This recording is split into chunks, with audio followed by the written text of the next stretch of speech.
What is up, everyone? So different type of video today. So one of my best friends have just purchased computer parts pretty much to build an ultimate gaming computer. And we were talking because I actually have a gaming computer, nothing too super special coming in later this week, but he was actually letting me know that he was unable to get it working. Not too much detail was talked about as of yet, but I did just tell him to go ahead and, bring it by so we both can look at it and see if I can actually figure it out for him. I have quite a bit of experience of taking apart computers, putting computers parts together, etc. So I'm quite confident that I can figure out exactly what may have been put wrong or what's not plugged in properly, that type of thing. So I'm going to be showing you pretty much the process. Probably gonna be a short video, but I'll try to be as detailed as possible. So just pretty much explaining what I'm noticing, what's wrong, or what is actually wrong, what we did to fix it, that type of thing. So here are the following specs of his computer build. He did not mention a custom PC case, so I don't know that exactly yet, but he did tell me the following. He has a Radeon RX5700 graphics card, a Ryzen 7 3.9 gigahertz processor, two 16GB DDR4 RAM, and the brand is Corsair Vengeance, an ASUS X570 motherboard, and he paired the computer with an Acer 1440 144Hz 27-inch monitor. All right, so this is the computer so far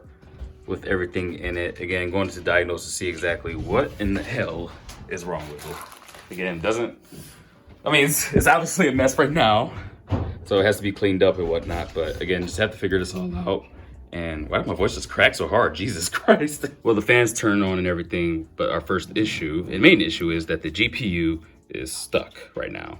I was able to get it out once, but for some reason it doesn't want to come out the second time. So this is what I'm gonna be fiddling with for a while. My fingers are very ashy, holy crap.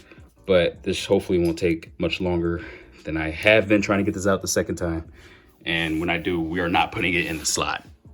Ashful. I'm fasting. All right, so successful from getting the GPU out of that crazy slot there. We put it into the one that was below it and it is in place. Just have to get it plugged into the power supply, as well as getting whatever else is unplugged, plugged in. All right, we are looking good. So everything is running. We have Windows 10 Pro installing at the moment. I think my birthday here is gonna be perfectly fine. We're just gonna make sure Windows 10 installs and it's all set. You are smart. Is that for YouTube? This is for YouTube, sir. Well, for some reason we ran into a snag. We had to actually plug the fan into its 4-pin connector, but now nothing is happening on the monitor that I have connected to it. So I'm very dumbfounded. I'm very dumbfounded. I need to try to figure this out because, as my wife has graciously said, I get obsessive about this stuff. Yeah. Mm-hmm. Okay, so the GPU was not plugged in all the way into the PCIe slot, so that is what the issue was for that. Now we are still running into a CPU fan alert, but it's not giving me details now, and it was due to Ash actually spotting that something was incorrectly plugged in to the motherboard. But now it's not giving us, like I said, a full-on detail about what the CPU fan is throwing an error about. So I'm going to just kind of look a little bit more to figure out what this is, and then we'll be pretty much done. So we're talking about because things are good and fine now. I'm sending him home. I'm sending you home. I'm kicking you out the house. But he was saying, I'm about to go home and set it up and something's gonna go wrong and he's gonna have to call me crying. I'm like, hopefully not. I don't think. Now, the CPU fan, we just have to actually go into the BIOS and ignore it under the CPU fan speed for whatever reason. It's an American Megatrends motherboard, or I forgot what it is. BIOS, excuse me, not motherboard. Something shit, I can't remember. But regardless, we have to go in there and set the CPU fan speed to ignore instead of non-applicable. So that got rid of the CPU fan error that it was showing. So we are good.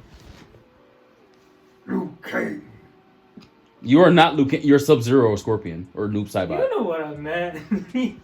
It was things like this that I'm glad that the computer I'm getting is simply an HP with some modded parts, not a true computer build. But all is well. I'm going to send this boy home. He's going to enjoy his computer. Thank you guys for joining me and us, I guess. I'll catch you guys in the next video. Again, be sure to subscribe to the channel, hit the bell to be notified whenever I post. Give this video a huge thumbs up, and maybe I'll do some more computer videos. I know this is kind of sporadic and not too detailed, but again, I'll do more. I'll be better at it, okay? Give me a chance. All right, peace out.